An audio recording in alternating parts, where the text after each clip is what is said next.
Greetings from Washington, D.C.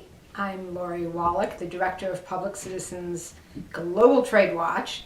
We're sitting here in our office about 3 blocks from the U.S. Capitol, where the TPP is not very popular. I wanted to update everyone about the state of play.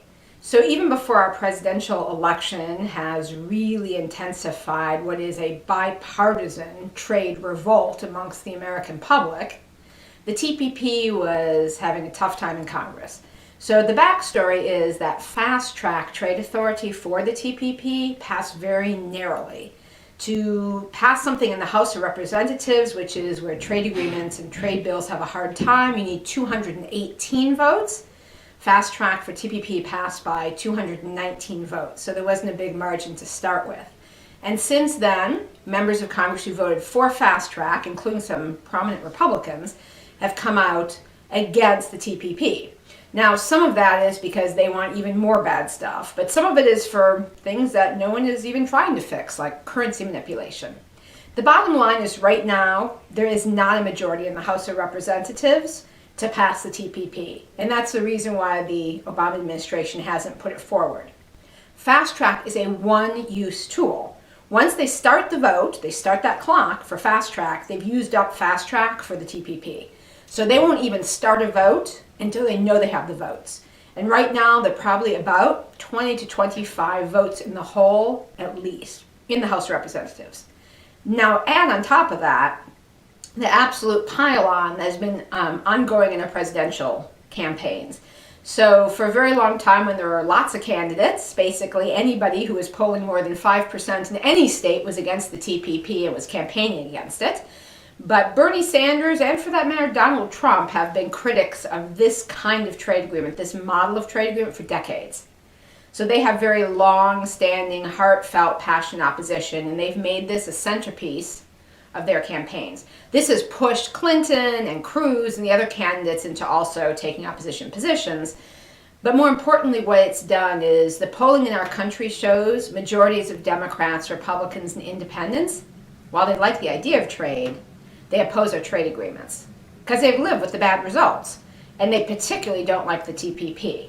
So now you've got candidates from all political persuasions very passionately, very vocally, every day, repeated times, basically articulating the very thing that the American public was already feeling in their gut.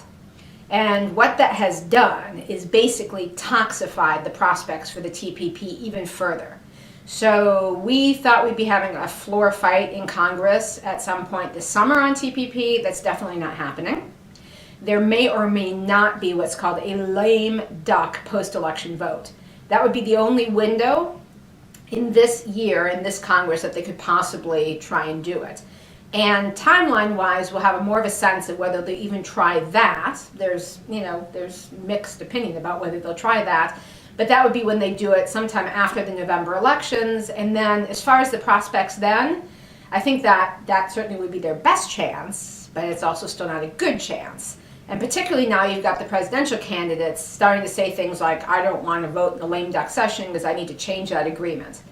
And as well, there are a lot of other factors, like, for instance, if a Democrat wins the presidency, then in all likelihood the Republicans will want to do our Supreme Court nominee vote because they'd rather have this conservative guy that Obama's nominated rather than let Clinton, for instance, nominate someone more progressive. So there are a lot of factors that make the prospects for the TPP pretty dim. And I just want to say a major reason why we're able to make that contribution to the global campaign is because of the really wonderful work folks in Australia, New Zealand, Malaysia, Chile, Peru, other countries did during the negotiations to stick to their guns, make their negotiators represent some fight back to the U.S. corporate-driven positions, so that now this fight is happening smack dab in the middle of a really wild presidential race, which is making it even harder to pass an agreement that had no love before the big bipartisan trade revolt. So that's the news from Washington.